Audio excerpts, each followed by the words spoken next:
Hai guys, balik lagi sama Stefan di sini. Di pelajaran kali ini kita akan membahas cara memakai godaan verb, ichidan verb, dan irregular verb, serta perbedaan antara adjective dan adverb. So, hajimashou.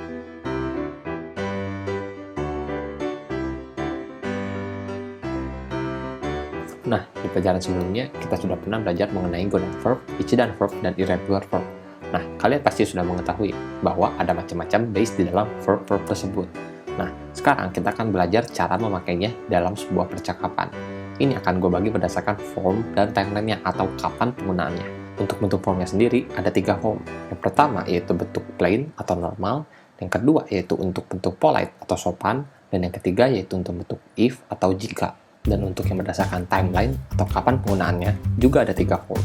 Yang pertama yaitu untuk bentuk present atau saat ini, yang kedua yaitu untuk bentuk future atau untuk hal yang akan datang, dan yang ketiga yaitu untuk bentuk past atau lampau. Nah, untuk pemakaiannya kita akan merefer atau mengacu pada bentuk base 1 sampai dengan 5 dan bentuk base te dan base ta yang sudah kita banyak pelajari. Kita akan mulai dari base 1. Di dalam base 1 itu terdapat 2 bentuk. Bentuk pertama yaitu base 1 yang ditambah dengan kata nai, dan untuk bentuk kedua adalah base 1 yang ditambah dengan kata nakata. Untuk penggunaannya adalah seperti ini. Untuk base 1 yang ditambah dengan kata nai itu digunakan untuk membuat bentuk negatif yang sifatnya will not atau jika tidak. Dan untuk base 1 yang ditambah dengan kata nakata digunakan untuk membuat bentuk plain past negatif atau bentuk lampau yang biasa atau normal. Kita akan lanjut ke base 2. Di dalam base 2 ada 5 bentuknya. Dalam base 2 ada yang berbentuk base 2 ditambah dengan masu, base 2 ditambah dengan masita, base 2 ditambah dengan masen, base 2 ditambah dengan masen desita, serta masen yang ditambah dengan tai. Nah, kebanyakan bentuk di dalam base 2 ini dipakai untuk membuat kalimat yang sifatnya polite atau sopan. Nah, kita akan bahas satu persatu. Untuk yang pertama, base 2 yang ditambah dengan masu itu dipakai untuk membuat bentuk polite yang sifatnya present atau future tense, yang berarti dipakai untuk kejadian saat ini atau kejadian yang akan datang. Untuk base 2 yang ditambah dengan masita itu digunakan untuk bentuk polite atau sopan yang sifatnya past tense, yang berarti digunakan untuk kejadian yang sudah berlalu atau lampau. Untuk base 2 yang ditambah dengan masen digunakan untuk bentuk polite atau sopan yang sifatnya negatif. Kemudian, base 2 yang ditambah dengan masen desita digunakan untuk bentuk polite atau sopan yang sifatnya adalah past negatif, yang berarti digunakan untuk kejadian sudah berlalu atau lampau yang sifatnya negatif. Untuk base 2 yang ditambah dengan tai, biasanya itu digunakan untuk membuat kalimat yang sifatnya itu want to verb atau berencana untuk. Nah, agar membuat kalimat ini menjadi polite atau sopan, kita tinggal menambahkan kata desu di belakang kalimatnya. Untuk verb yang ada dalam base 3 hanya ada satu bentuk, karena bentuk di dalam base 3 ini adalah bentuk plain atau normal dari verbs yang ada, dan biasanya dipakai untuk membuat kalimat yang digunakan untuk kejadian present atau future tense, yang berarti dipakai untuk kejadian saat ini dan kejadian yang akan datang. Untuk verb yang ada dalam base 4 ada 3 bentuk. Yang pertama adalah base 4 yang ditambah dengan ba, yang kedua base 4 yang ditambah dengan ru, dan yang terakhir adalah base 4 yang ditambah dengan masuk. Untuk penggunanya, base 4 ini yang ditambah dengan ba digunakan untuk membuat kalimat yang sifatnya adalah if verb atau membuat kalimat yang sifatnya jika atau kalau. Nah, untuk base 4 yang ditambah dengan to adalah bentuk plain atau normal dari can verbs atau untuk kondisi ketika kita dapat melakukan sesuatu. Dan untuk base 4 yang ditambah dengan masu adalah bentuk polite dari base 4 yang ditambah dengan to. Jadi, ketika kita mau membuat kalimat yang bentuknya adalah jika atau kalau, lebih baik kita memakai base 4 yang ditambah dengan masu agar lebih sopan. Nah, untuk base 5 hanya ada satu bentuk, yaitu base 5 yang ditambah dengan suruh. Base 5 ini umumnya dipakai dalam keadaan ketika kita mau mencoba sesuatu atau try verbs. Selanjutnya, untuk base te ada beberapa. Yang pertama adalah base te yang tidak ditambah apa-apa atau polos. Nah, di mana ini adalah bentuk plain atau normal yang dipakai untuk memberikan perintah atau komen. Selanjutnya, ada base te yang ditambah dengan hoshi, base te yang ditambah dengan kudasai, base te yang ditambah dengan iru, dan base te yang ditambah dengan imasu. Umumnya, base te yang ditambah dengan hoshi dipakai di dalam keadaan want to someone else to verb, atau ketika kita mau meminta atau mengharapkan seseorang untuk melakukan sesuatu. Nah, ini adalah bentuk adjektif. Selanjutnya, base te yang ditambah dengan kudasai adalah bentuk polite atau sopan yang digunakan untuk memberikan perintah atau komen. Kemudian, base te yang ditambah dengan iru adalah bentuk plain atau normal untuk menunjukkan kata kerja yang sedang dilakukan saat ini atau present. Dan yang terakhir, base te yang ditambah dengan imasu adalah bentuk polite atau sopan untuk menunjukkan kata kerja yang sedang dilakukan saat ini. Jadi, bentuk base te yang ditambah dengan imasu adalah bentuk polite dari base te yang ditambah dengan iru. Selanjutnya, untuk base ta ada yang tidak ditambah apa-apa, dan ini adalah bentuk plain atau normal dari past tense atau kejadian yang lampau. Nah, besta juga ada yang ditambah dengan ra dan ada yang ditambah dengan disuruh. Nah, untuk besta yang ditambah dengan ra itu dipakai untuk bentuk if and why I verbs atau jika dan ketika sedang melakukan sesuatu. Bentuk ini hampir mirip dengan bentuk base 4 yang ditambah dengan ba. Untuk besta yang ditambah dengan disuruh itu digunakan untuk kondisi ketika kita sedang melakukan sesuatu atau do such thing as. Nah, ini hampir sama dengan irregular verb yang pernah kita pelajari. Nah, sekarang kita akan melanjutkan cara mengekspresikan dari keberadaan sesuatu atau express existence dari pelajaran yang sebelumnya. Nah, terkadang kalian suka ditanya, ada apakah atau ada siapa mungkin di suatu tempat tertentu. Misalnya, ketika kalian ditanya, siapakah yang ada di suatu tempat?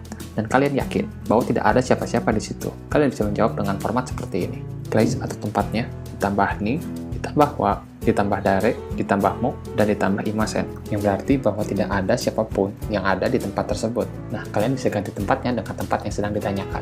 Nah, format yang tadi bisa juga dipakai apabila yang ditanyakan adalah benda atau binatang, di mana kita tinggal mengganti kata dare yang ada di dalam format sebelumnya dengan nani, sehingga menjadi seperti ini.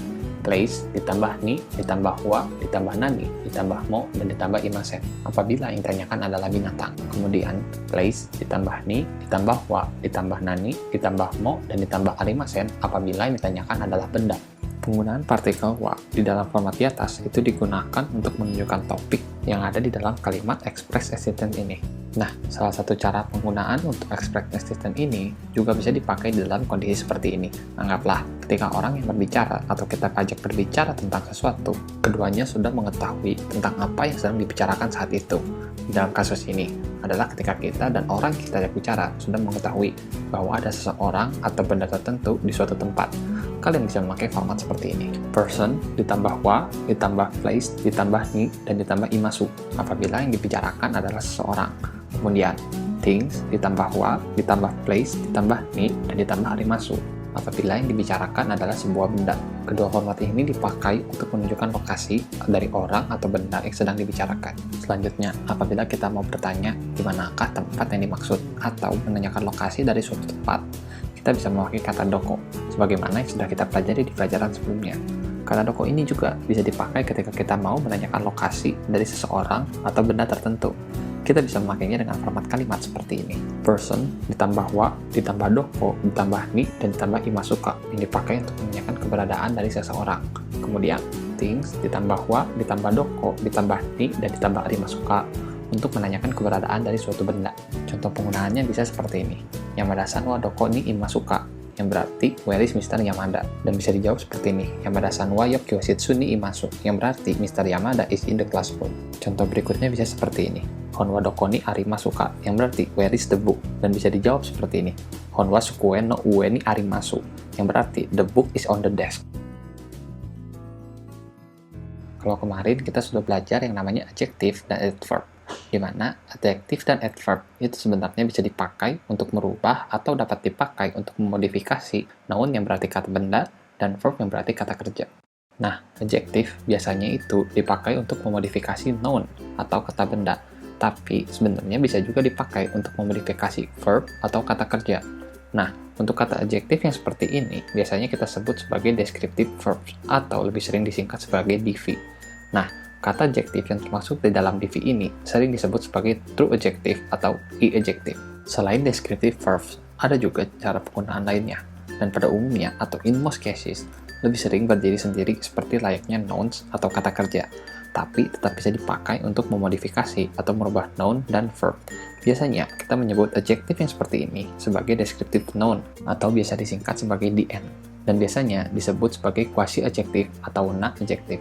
Umumnya, DV atau descriptive verbs ini selalu berakhiran dengan E. Nah, umumnya descriptive verbs ini atau DV selalu diletakkan di depan sebuah noun untuk memodifikasinya. Kita ambil salah satu contoh pemakaian descriptive noun seperti ini. Akai kuruma, yang berarti red car.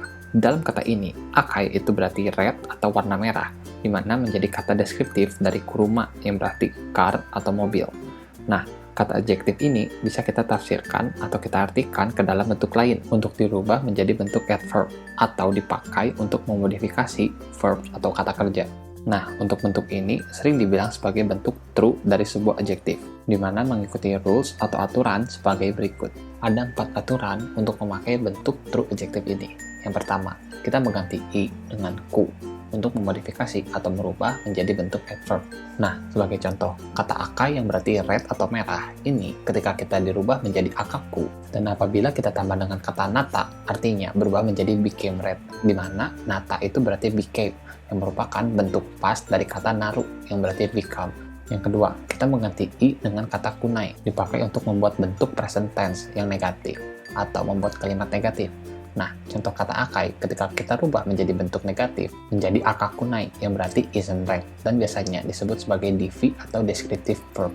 Yang ketiga, kita mengganti i dengan kata-kata, biasanya dipakai untuk membentuk past tense atau kalimat lampau, di mana tadi kita juga sudah pakai dalam contoh yang pertama, yaitu naru dirubah menjadi nata. Contoh lainnya adalah kata akai, ketika dirubah menjadi past tense adalah akakata, yang berarti was read. Yang terakhir, kita mengganti kata i dengan kunakata, dipakai untuk membentuk past tense yang bersifat negatif, atau kalimat lampau yang sifatnya negatif. Nah, dari kata akai, bisa juga kita rubah menjadi bentuk seperti ini, menjadi aku kunakata, yang berarti wasn't read. Biasanya bentuk ini memerlukan latihan di dalam pengucapannya. Nah, memang tidak mudah untuk mengategorikan atau mengetahui descriptive noun di dalam adjektif. Tapi kita juga bisa mengetahui kata-kata tersebut di dalam vocabulary atau list yang ada dalam kata-kata adjektif yang ada. Nah, kadang-kadang kita bahkan bisa menemukan descriptive noun yang berakhiran dengan i. Contohnya adalah kirei, yang berarti pretty. Seperti yang udah gue sebutkan, kata-kata ini pada umumnya itu digunakan sendiri atau by themselves sebagai noun atau kata benda. Nah, contoh katanya adalah shizen, yang berarti nature. Dengan kita menambahkan kata na di akhir kata-kata tersebut, bisa dipakai untuk memodifikasi sebuah noun atau kata benda. Contohnya, kata shizen, ketika kita tambahkan kata na di belakangnya, dan kita tambah noun seperti kankyo yang berarti environment atau lingkungan, bisa menjadi seperti ini. Shizen na kankyo yang berarti natural environment atau lingkungan yang natural atau alami. Dengan menambahkan kata ni sesudah kata adjektif ini, bisa juga dipakai untuk memodifikasi sebuah verb atau kata kerja, dan biasanya dipakai sebagai adverb. Contohnya, ketika kita menambahkan kata ni dan kata kerja aruku yang berarti walk, bisa menjadi seperti ini. Shizen ni aruku yang berarti to walk naturally atau berjalan secara natural atau alami. Nah, di sini gue akan kasih beberapa kata adjektif yang bisa kalian pakai.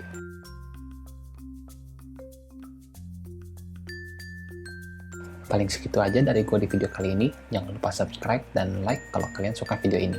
Jangan juga lupa untuk nyalakan loncengnya, supaya kalian dapat informasi kalau ada video berikutnya. Jangan lupa untuk share ke teman-teman kalian yang juga mau belajar Jepang bareng. Kalian bisa langsung join komuniti kita di sosial media kita, link in the description. Kalian juga bisa cek link di bawah buat kalian yang mau latihan tentang bahasa Jepang. Nama gue Stephen, mau undur pamit terlebih dahulu dan sampai ketemu di pelajaran berikutnya.